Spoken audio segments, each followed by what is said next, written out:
Nigel, 1-1 on the whole, deprived of 3 points with a last gasp goal by Stevenage. Yeah, it's been that case for a few months. You know, the games that we've lost, quite a few of them late on, like Port Vale, refereeing error. Bolton was refereeing errors, Stockport refereeing errors, and unfortunately we've won 5 on the spin. In that time we haven't had anything go against us. We maybe got away with one at Bolton in the last minute where it could have been, but I think it was a penalty. So, and all of a sudden we're back here today and we're denied 3 points, unfortunately, by refereeing mistakes. Can you talk us through it from what you saw, that last gasp goal? There was a lot of confusion. Yeah, ball was put into the edge of the box. I'm not sure who it was, challenged Ryan Sweeney. He's elbowed him straight across the face. So first of all, it's a foul. So Ryan just stays down for 2 seconds, gets himself together, gets up. The referee then insists he has to go off. In the meantime, before that, the ball flies out of play. At no time do they have possession of the ball. He then makes Sweeney go off, and then he drops the ball at their lads' feet and said they had possession of the ball. Goes back in the box, we defend it well, then Liam's fouled in the build-up to the goal. He's pinned by one of their players after he's palmed it away, and they get an equaliser which shouldn't in any circumstances be allowed. Have you spoken to the fourth official? Yeah, it was interesting because he was telling me, I said, well, how's the 6 minutes come about? And he said, oh, we've had a directive this week or last couple of weeks where we've been told to add time for general stoppages as well. So they're even changing rules mid-season without telling anybody. This is the sort of ways that the referees' body is acting at the moment, with impunity almost. That they can tell their referees that they're going to be changing certain things, not inform clubs or anything, managers, players or anything like that. So that's where he got the 6 minutes from. Which was high because there hadn't been that many stoppages. We were quick with our subs, they were quick with their subs. Should be nowhere near. It should have been 4 or 5 minutes and the game should have been over. And then he compounded that with his 3 or 4 errors in the last minute or two. But the lads were fantastic. Such a difficult game. Always coming here. It's bobbly. It's swirling the wind. It's difficult conditions. Thought first half we had the best chance or two of the game. Lucas got one cleared off the line, brilliant clearance, and then we get a break when Oatsy goes on the left, get the penalty, and it should have been enough for the 3 points today.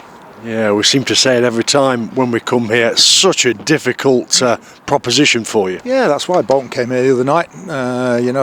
Had the majority of the game, couldn't score. They're just so well organised, punching well above the weight. What Alex is doing here, absolutely fantastic. And had an unbelievable start to the season, which will keep them in the league, hopefully, and then challenge for the top 6 as well. But people have got to understand, teams like us and Stevenage being in the top half of the league is success, and we could have sneaked above them today with a victory. But unfortunately, it's just the same as we've had in the last 6 months when we've had those decisions go against us, have affected results. You did go ahead on 77 via a penalty for a foul on Rhys Oates. That was a lovely strike from 12 yards by Lucas Akins. Yeah, we haven't got a designated as such penalty taker, so different people on the pitch at different times, but Lucas is as good as anybody, tucks it away, and just everyone's a little bit devastated that it's not got us the 3 points. You made a few subs after that, 3 on the bounce. Yeah, just wanted the fresh legs out there. Thought it was the right time. I don't think that's had any impact on the result of the game. Unfortunately, that's just down to officiating. On the whole, you have to consider it a good point, surely, but it must feel like a defeat. Yeah, it's still, if you'd have asked us before the game, we take a point, of course. Tough week coming to Stevenage and then Plymouth on Tuesday. The downside, obviously, conceding that late goal, and then Lewis Reed getting sent off in added time for dissent. Told him before the game to shut up to referees, and he'll get heavily fined for that. Just for clarity, is that 2 yellow cards there? I think so, yes. He seemed to have brandished 2 yellow cards, but I wasn't sure what he was doing, the referee, unfortunately, in the last few minutes. I was quite confused by some of his things. Just a bit of housekeeping, there was no Stephen McLaughlin in the squad today? No, a bit of illness this week, so didn't make it. Hopefully, I'm not sure about Tuesday, but maybe towards Wickham. Kyle Noyle was out there running before the game. He did a little bit of training yesterday, he's not far away. Obviously we'll be one down with Lewis Reed being suspended, so somebody will have to come back into the squad. And prior to this one, Owen Mason, the sub-goalkeeper, went out on loan to Southend United. Yeah, it was always the plan for the second half of the season, and we've gone the last couple with 7 outfield, which we're very happy with.